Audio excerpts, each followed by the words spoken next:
welcome to Project Zion Podcast.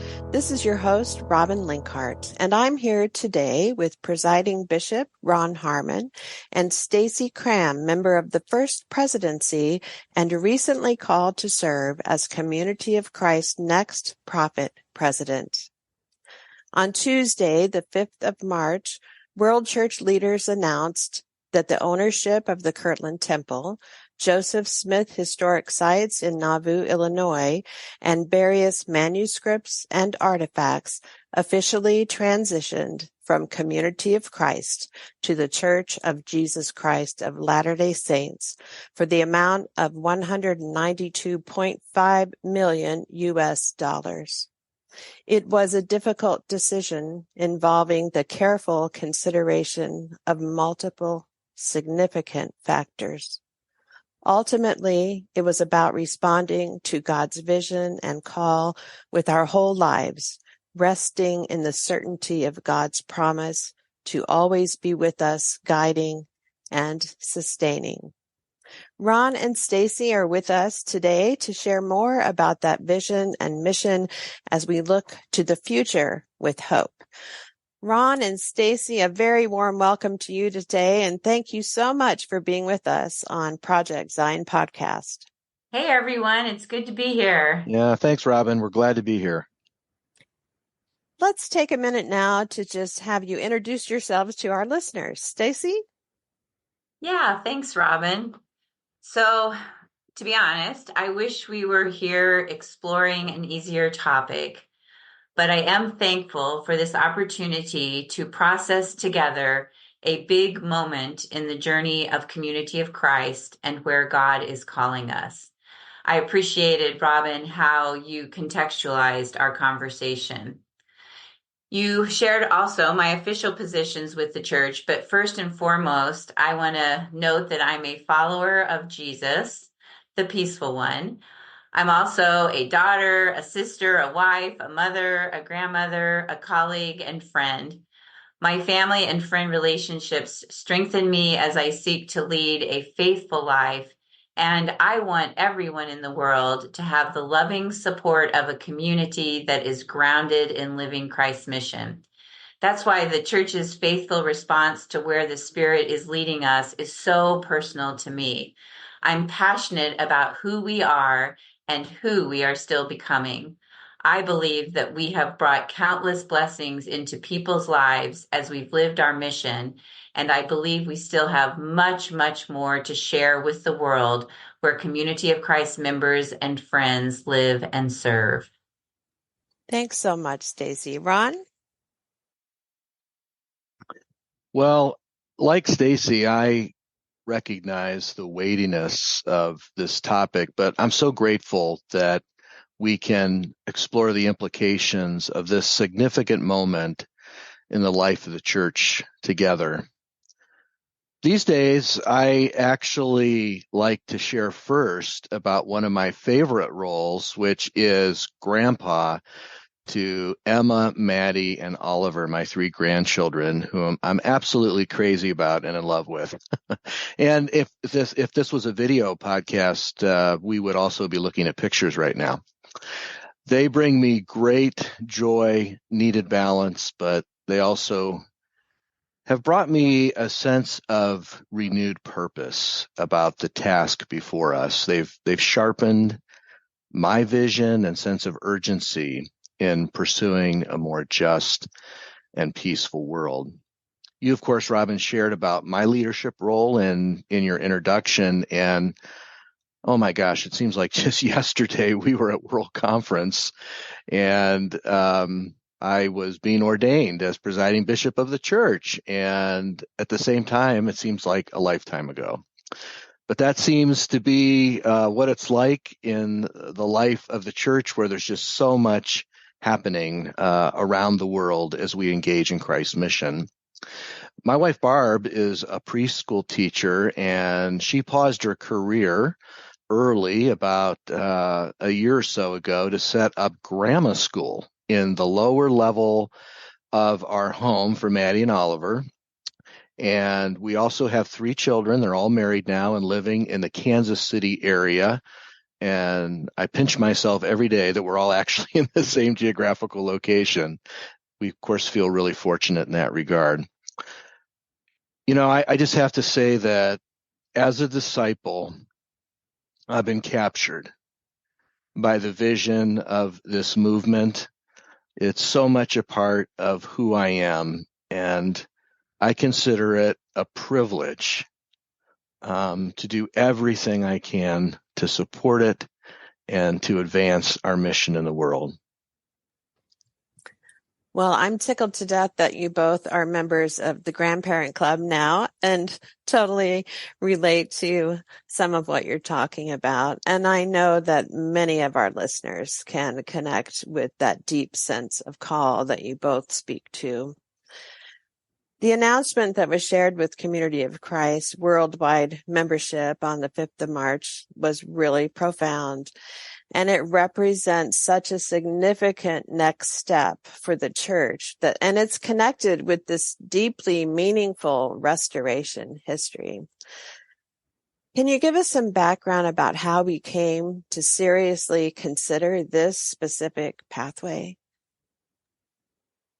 Yeah, so let me start, Robin. Community of Christ history teaches us that our journey has never been easy. At least that's what I read in a lot of our stories. There has often been significant struggles and sacrifices as we have listened to God's call and worked together to faithfully respond. During these difficult times, our story reminds us of the importance of exercising wise stewardship over the church's mission and the resources available to support that mission. Making difficult decisions is part of that stewardship and part of our story and calling. Discerning what matters most in living Christ's mission has always needed to be courageously and faithfully pursued by leaders at all jurisdictional levels. Most recently, in 2020 and in early 2021, the World Church Leadership Council worked together to prophetically imagine the future and discern how we might faithfully guide the church in responding to the Spirit. It was out of these spirited conversations, prayerful reflections, and critical analysis that the World Church Leadership Council decided to explore a sale. So let me pass to Ron and let him fill in some of those details. Thanks, Stacy. I think you've really framed that journey and path we've been on well.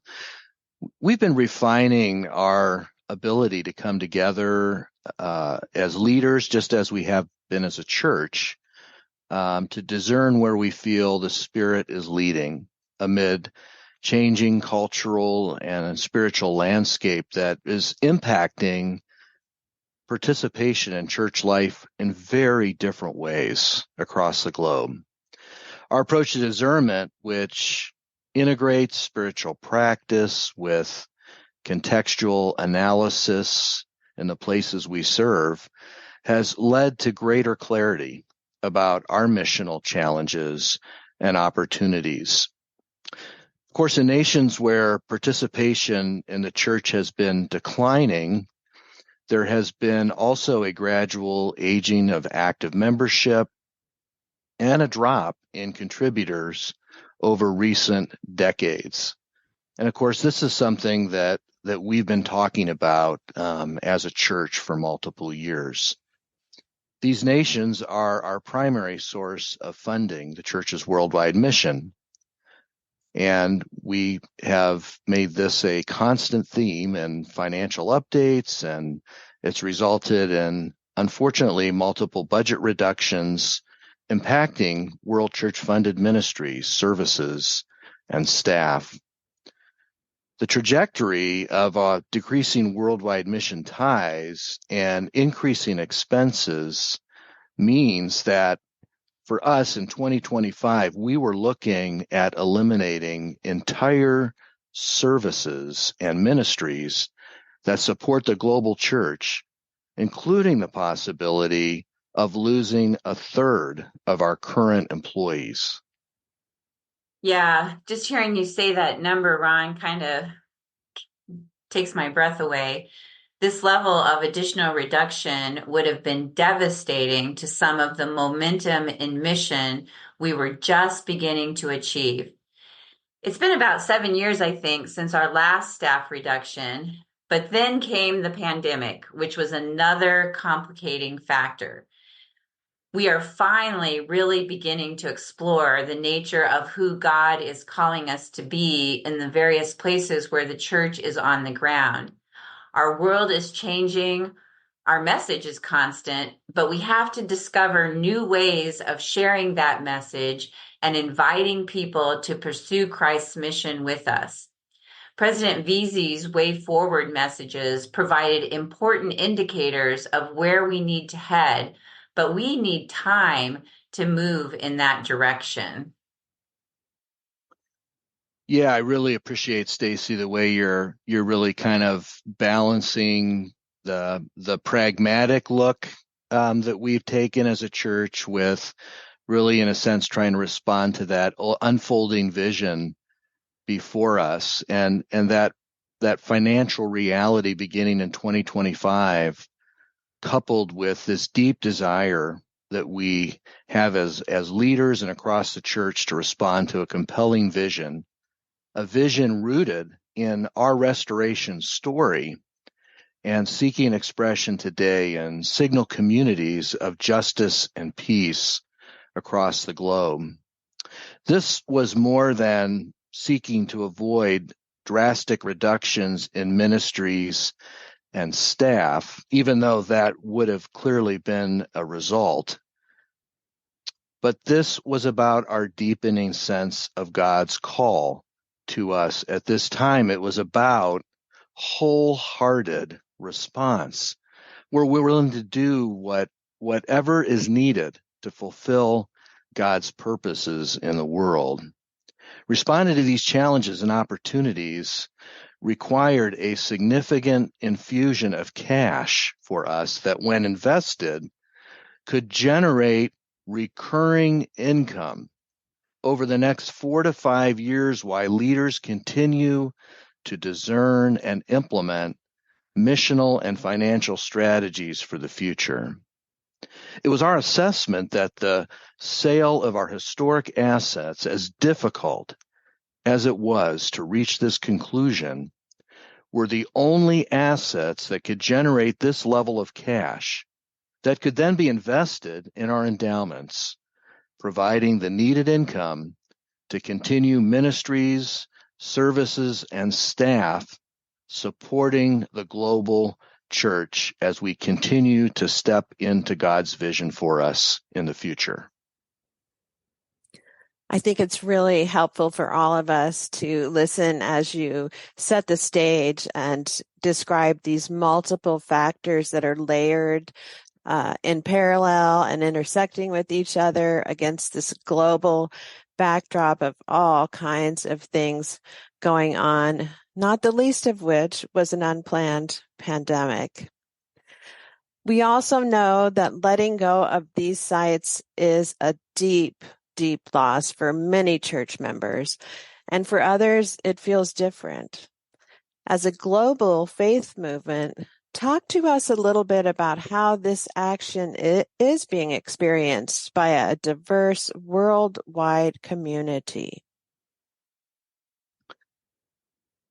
Yeah, I'm very much aware, as I've had the opportunity to travel in the church, how people connect differently with our historic sites. And I recognize in many parts of the world, the stories related to the historic sites take on more significance than the sites themselves. Some of our people will never have opportunity to travel to the United States, but the stories of a people who answered the call to gather in this bold experiment of Christian community in northern Ohio and Kirtland particularly is inspiring. Equally inspiring is the commitment and sacrifice demonstrated in the building of the Kirtland Temple as early church members anticipated being endowed with the Holy Spirit in ministry and mission. And it kind of sends chills up my spine thinking about the stories I heard as a child about that and how that inspired me. In the United States, especially in the interior midsection of the country, there, of course, is a significant connection to Kirtland and Nauvoo. Many have visited these sites and they've sensed the history of these places come alive in stories retold and spiritual experiences in retreat settings.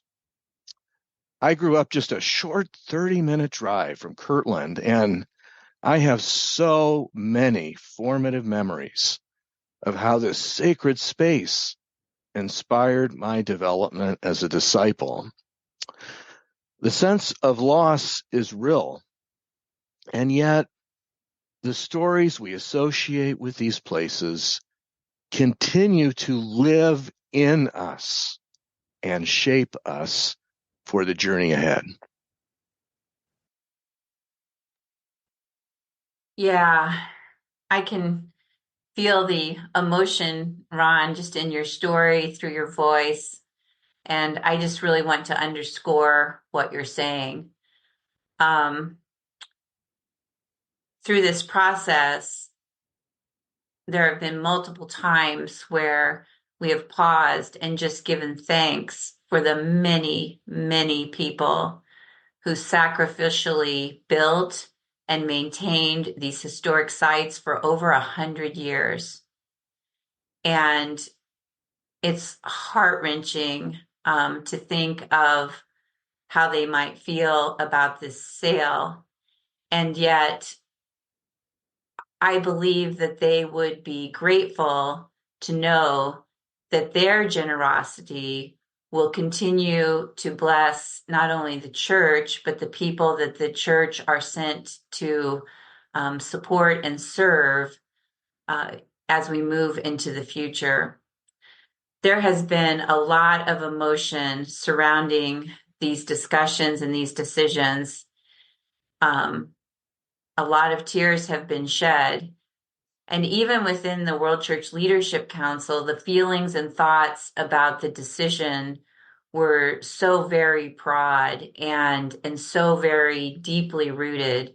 And it felt like that what the Leadership Council was experiencing was likely a microcosm of what we imagined the reaction across our worldwide church might be.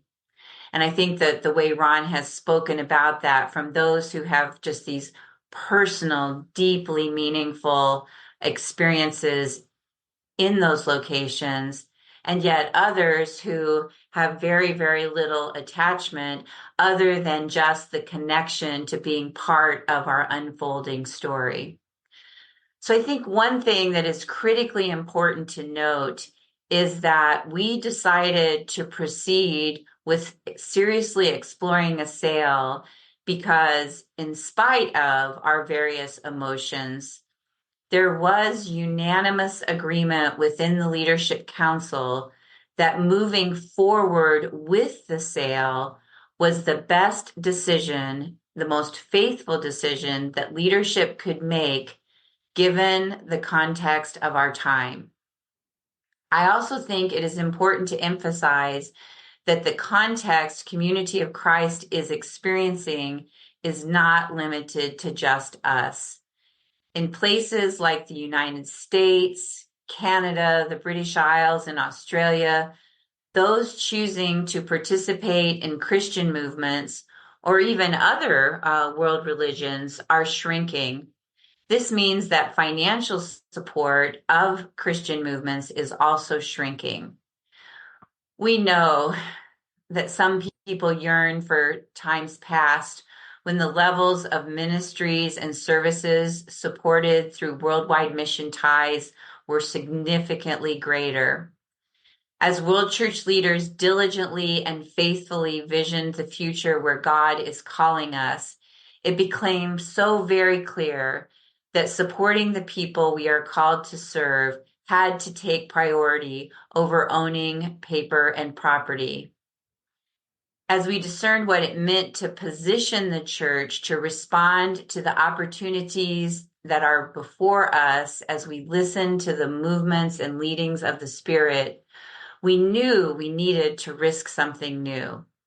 We recognized that this one decision does not solve all our challenges, but it strengthens the foundation for us to build upon. So even in the anguish that we knew this decision would make for many people, we believed that the hope of what is possible in the future would ultimately prevail. So we believe, as the church prayerfully considers the decision that world church leaders made, that the hopeful future that is awaiting us will unite the church in vision and mission and strengthen the church's resolve to face whatever unfolds with unity, trust, and faith as the Spirit leads us. Thank you, Ron and Stacy, for being so honest about this journey together with the World Church Leadership Council and your deep understanding of how this feels for so many people across the world church and in the context and backdrop of such global diversity. And as you said, this is indeed part of a much larger story and journey of a people. In the wake of this loss, we already see brand new possibilities unfolding, which bring so much hope and a renewed sense of vision for what lies ahead. Help us see and understand what this can mean now and in the days and years ahead. I'm going to let Stacy speak to some of the new possibilities for us as a movement that might be unfolding in the future. But it's that sense of vision and the future to which God calls us.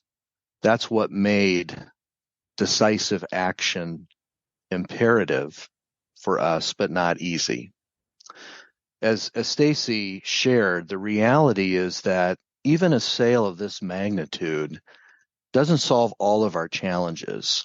Even if we invested every dollar of the sale proceeds into the worldwide mission endowment and temple endowment, the annual income generated would only equal approximately 35% of our annual budget. Now, that's significant, but it does not replace the need to continue to engage new disciples in our mission who respond through whole life stewardship in supporting the ministries of the church through their time, their talents, treasure, and testimony. We'll need to continue to focus on innovative ways to engage spiritual seekers in our mission, especially in nations where we receive most of our funding, like the United States. In addition, the Presiding Bishopric has outlined strategic priorities for generating alternative sources of income to fund our expanding mission and vision. As we move into the future, we will need to continue to focus on the following strategic priorities simultaneously. We're going to need to increase the number of disciples, especially under the age of 50, who connect with our mission and respond through whole life stewardship in the United States. We're going to work on growing the temple and worldwide mission endowments, which will in turn generate additional income to the worldwide mission budget. We're going to generate new alternative sources of income that will fund mission priorities in the worldwide mission budget, and we hope in the future enable us to continue to expand the ministries and mission of the church. And we're going to work on creating new ministry partnerships that will provide exciting new opportunities to participate in funding of our global mission. President Veazey talked about these ministry partnerships in his Way Forward messages. These financial strategies, like the missional strategies, will not be easy. But as Stassi said at the beginning of the podcast, Community of Christ history teaches us that our journey has never been easy. There has often been significant struggles and sacrifices as we've listened to God's call and worked together to faithfully respond. It is challenging, but what makes it so meaningful to me is that we move into the future together. Stassi, I think this is a good segue to share about that renewed sense of vision and hope that Robin asked about in her question. Thanks, Ron. How much time do we have left, Robin? There is so much that brings me hope and a renewed sense of vision for the future. We just wrapped up our February World Church Leadership Council meetings, and we spent a significant amount of time talking about what's happening in the church and where we see God's Spirit leading and people responding. Wherever this is happening, there is a sense of hope and a glimpse into God's vision of shalom taking on actual form and meeting. And I don't know about how Ron and Robin feel, but I came out of those meetings tired, but really energized by the stories that we heard unfolding and about the potential that lays before us.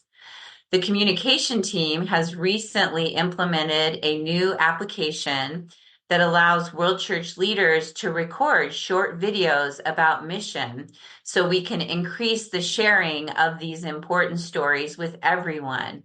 So watch for those videos in the coming days and months as they are made available through the church's website and social media challenges. Not challenges, social media channels. So I already mentioned that President Veazey's Way Forward messages are important. In the midst of all that has been happening, it would be easy to forget about them. But I want to call people's attention to them and encourage people to explore them for road markers for our journey into the future. I know we probably need to wrap up this podcast, but I want to encourage people to remember a couple of core principles before we end. First, we can find hope in our history that God has always guided this movement when we open ourselves up to listen and faithfully respond. Second, we can find hope because our story is not finished and we get to write it together with God and each other. How amazing is that? I am privileged and blessed to be part of Community of Christ.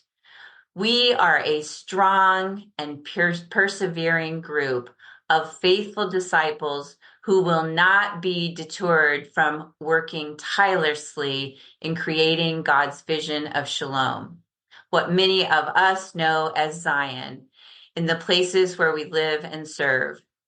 I understand that we live in a world where division, hate, and darkness press to consume everything.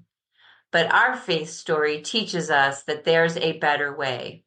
Just stop and think about the relationships you have made through this movement and how those relationships have brought blessing into your life and how you have brought blessings into others' lives.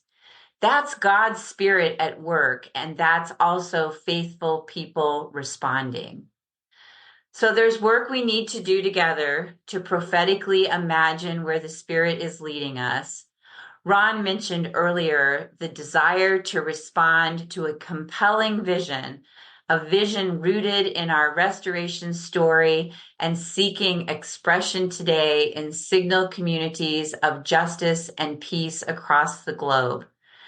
Recently, I mentioned to the Council of Presidents of 70 when we were dreaming about the future together that we need to create relationships, provide opportunities for new leaders and new relationships to develop, and adapt to new ways of leading and being the church together. We need to be intentional about adopting ways to do this, working together to implement it in the various places where we live and serve, and then honest about evaluating how we're doing so that we continue to make adjustments along the way. I want to be honest, I am not disconnected from reality. I know that in earthly numerical terms, we will likely continue to experience decline in some areas of the church.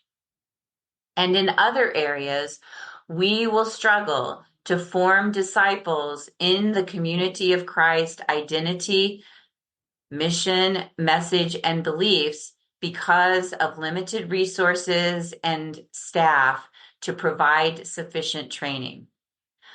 But I find hope that even as we face those difficulties, we will follow the living, resurrected Christ. As we've already said, the road to the cross is not without struggles and sacrifices, but those who have been convicted by the discipleship calling through Community of Christ can find hope in the promise that we are prepared and equipped for the journey ahead.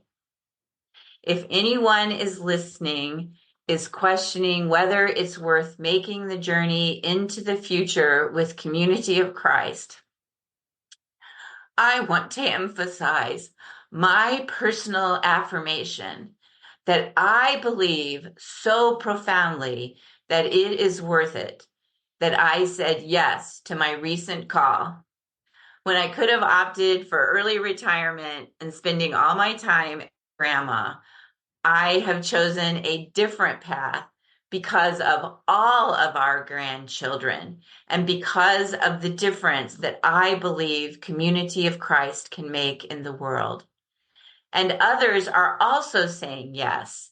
And I'm inviting everyone listening to say yes. Hope is here. Let's choose it and journey into the future that God is calling us into. Buckle your seatbelt, hold the hand of the ones near you, and let's do this together.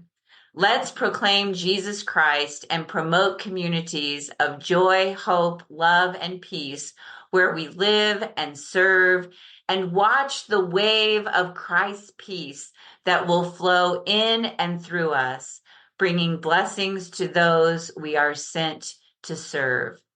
That has been our story. That is our story. And it's our responsibility and privilege to keep it going. Well, preach it, sister. Thank you for your sacred yes, both of you, for the yes that you continue to say in the face of very difficult times for the church and for our world. And I know many, many, many of us stand right beside you with that sacred yes, willing to step out in faith. So, do you have any last words that you would like to share for our listeners today? Ron? Well, other than I want to take Stacy's words she just shared and turn them into a disciple's generous response, because I'm pretty sure that if she did that, we would have money, so much money we wouldn't know what to do with. Because it was motivating for me to hear those words from Stacy again.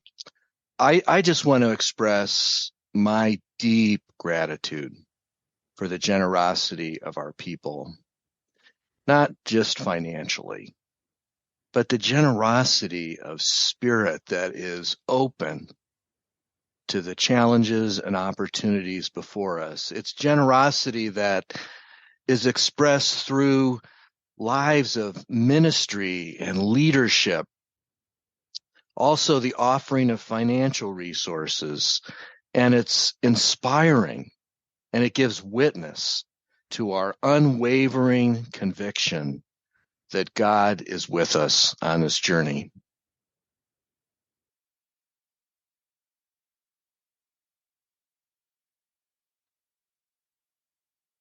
So I'll just pop in, Robin, and say amen to what Ron said. And I also want to express gratitude to Ron. I am so grateful that he said yes to serving as the presiding bishop, and I look forward to our continued service and ministry together. I'm also so grateful for each and every one who chooses Community of Christ as their spiritual home and generously commits their time, talents, treasures, and testimony in sharing Christ's peace and inviting others into the journey. Never doubt that your faithful choices make a difference even when you can't see the results. Each one of you matters, and each one is an important part of our unfolding story. I am honored and blessed to walk the path of the disciple with you. So thank you. And Robin, I also want to thank you for all the ways that you live Christ's mission and you invite others into that process. Your special witness is a blessing to so many people. And thank you also for hosting us today and giving us a chance to connect with your listeners. Well, thank you so much, Stassi and Ron, for being with us today. It's been wonderful to host you right here on Project Zion podcast, and we deeply appreciate everything you've shared with us today. So thank you, thank you. And a very special thanks to all our listeners. If you would like to hear more about this new chapter in Community of Christ story, look on projectzionpodcast.org for our two most recent episodes, one with Lachlan Mackay, who shares about the new vision for Historic Sites Foundation, and Katie Harmon McLaughlin, who shares with us about the importance of lament. Look for links to more information on seaofchrist.org in the show notes to this podcast episode. This is your host, Robin Linkhart, and you are listening to Project Zion Podcast. Go out and make the world a better place. Take care. Bye-bye.